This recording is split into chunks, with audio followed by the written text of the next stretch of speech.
موضوعات پر غور و خوض کیا گیا. اس میں سب سے پہلی بات یہ کہ اس خطے کی صورتحال تشویشناک ہوتی چلی جا رہی ہے، چونکہ ہماری حکومت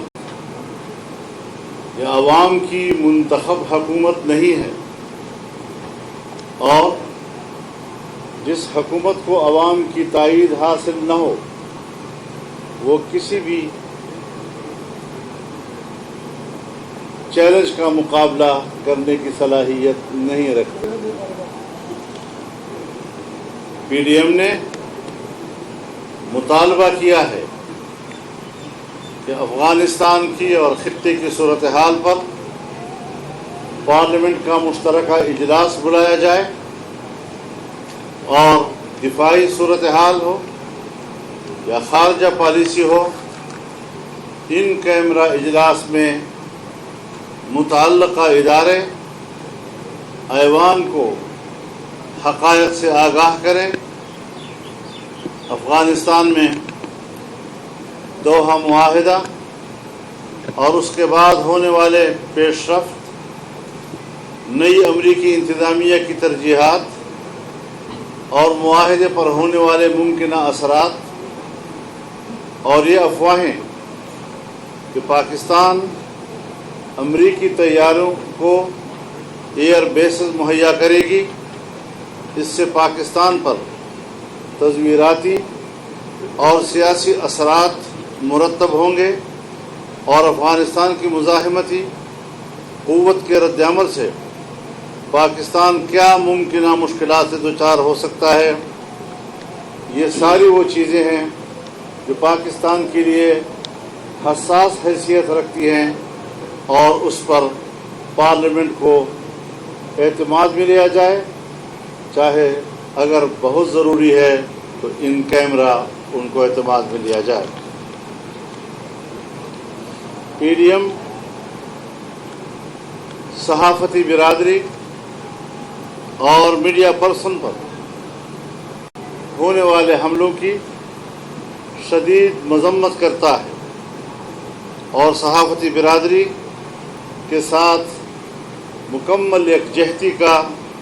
اظہار کرتا ہے. اس حوالے سے اظہار ہمدردی کے لیے پی ڈی ایم کی قیادت متاثرہ صحافی حضرات کے گھر پہ بھی جائے گی. جی، جہاں ستور صاحب کا یا افسر عالم صاحب کا واقعہ ہوا ہے. تجاوزات کے نام پر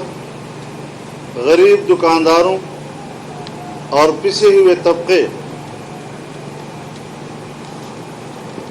کے تعمیر شدہ جائیدادوں کو تجاوزات کی آڑ میں ان کے جائیدادوں پر قبضہ کیا جا رہا ہے اور غریب لوگوں کے روزگار پر چھری چلا کر وہاں اپنے لیے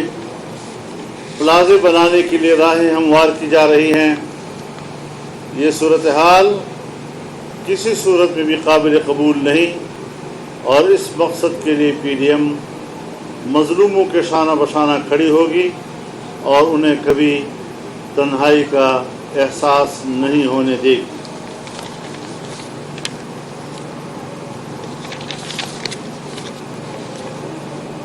اس حوالے سے پی ڈی ایم نے حکومت کی طرف سے یک طرفہ انتخابی اصلاحات کی آرڈیننس بشمول ووٹنگ مشین کی تجویز کو مسترد کر دیا ہے اور تشویش کا اظہار کیا اور اسے پری پول ریگنگ کا منصوبہ قرار دیا. اجلاس نے مطالبہ کیا ہے کہ الیکشن کمیشن پاکستان جو آئینی طور پر صاف اور شفاف الیکشن کرانے کا ذمہ دار ہے، فوری طور پر تمام سیاسی جماعتوں کا اجلاس بلائے، انتخابی اصلاحات پر قومی اتفاق رائے سے پیکج وضع کرے جسے پارلیمنٹ کے سامنے پیش کیا جا سکے۔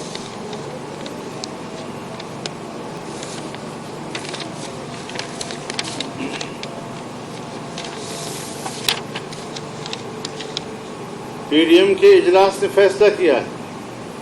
کہ پی ٹی آئی حکومت کی کرپشن اور غیر آئینی اقدامات کے خلاف بھرپور قانونی چارہ جوئی کی جائے گی، جس کے لیے قانونی ماہرین کی ٹیم تشکیل دی جا رہی ہے، جس کے کنوینر اعظم نذیر تارڑ صاحب ہوں گے اور کو کنوینر کامران مرتضیٰ صاحب ہوں گے۔ پی ڈی ایم نے متفقہ طور پر ملک میں بڑے احتجاجی جلسوں اور عوام سے رابطے کا نظام بھی بنا لیا ہے، اور انشاءاللہ العزیز 4 جولائی کو سوات میں بہت بڑا احتجاجی مظاہرہ کیا جائے گا، اور اس کے بعد 29 جولائی کو کراچی میں بہت بڑا جلسہ کیا جائے گا، اور جب ہم 14 اگست کو یوم آزادی منائیں گے تو اسلام آباد میں یہاں پر بہت بڑا عظیم الشان مظاہرہ ہوگا، جس میں پاکستان کی آزادی، کشمیر کی آزادی اور مسجد اقصی کی آزادی کے موضوعات شامل ہوں گے، اور اس پر پاکستانی عوام کی یکجہتی کا بھرپور اظہار ہوگا۔ تو اس حوالے سے اب تک یہی فیصلے ہوئے ہیں جو آپ کے ذریعے عوام تک پہنچانے کا معاملہ یہ تھا کہ 2 جماعتوں کو ایک بات ہم نے اس حوالے سے، چونکہ بجٹ آ رہا ہے، پارلیمانی جماعتوں کے ایک سیمینار جو پاکستان مسلم لیگ نون کی میزبانی میں منعقد ہو اور حکومت کو ٹف ٹائم دینے کے لیے اور بجٹ پر ایک بھرپور یکجہتی قائم کرنے کے لیے ہم نے جناب میاں شہباز شریف صاحب جو کہ قومی اسمبلی میں لیڈر آف دی اپوزیشن ہے، ان کو اس حوالے سے ٹاسک دے دیا ہے۔ مولانا صاحب پیپلز پارٹی اور اے ایل پی سے متعلق آپ نے کیا فیصلہ کیا؟ انہوں نے آپ کے نوٹس پھاڑ کے پھینکے اور ان سے اعلان کی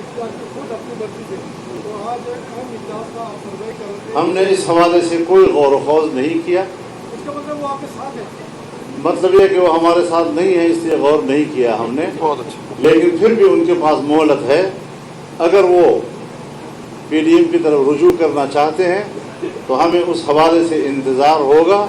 لیکن یہ ایسا موضوع نہیں کہ پی ڈی ایم مزید اجلاسوں میں اس پر بحث کرنے کے لیے وقت نکال سکے۔ جو سیمینار ہوگا اس میں پیپلز پارٹی موجود ہوگی؟ یہ چیز ہم نے پارلیمنٹ کے حوالے کر دی ہے، اور جناب میاں شہباز شریف صاحب اس حوالے سے as a leader of the opposition جو ہے اپنی ذمہ داری مریم صاحب آج نواز شریف اجلاس میں شریک ہوئے، کیا آپ بتانا پسند کریں گے کہ آج انہوں نے کیا کہا اجلاس میں، خاص کر پاکستان پیپلز پارٹی اور اے ایل پی کے حوالے سے ان کا کیا موقف ہے؟ آپ بتانا پسند فرمائیں گے؟ جی شکریہ۔ آج جو مولانا صاحب نے ابھی آپ کے سامنے جس موقف کا اظہار کیا، وہی موقف آج میاں صاحب کا بھی تھا، اور میرے خیال ہے کہ بار بار ایک نان ایشو کو ڈریگ کر کے اس کو ایشو نہ بنایا جائے، ہمیں اس میں نہ گھسیٹا جائے، جو ہم نے اس کے بارے میں کہنا تھا وہ کہہ دیں۔ شکریہ۔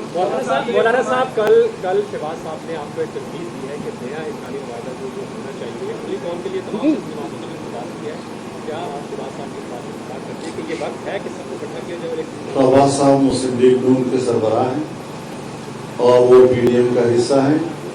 انہوں نے کل بھی میرے گھر پر واضح طور پر کہا کہ جو بھی فیصلے ہوں گے پی ڈی ایم کے پلیٹ فارم سے ہوں گے،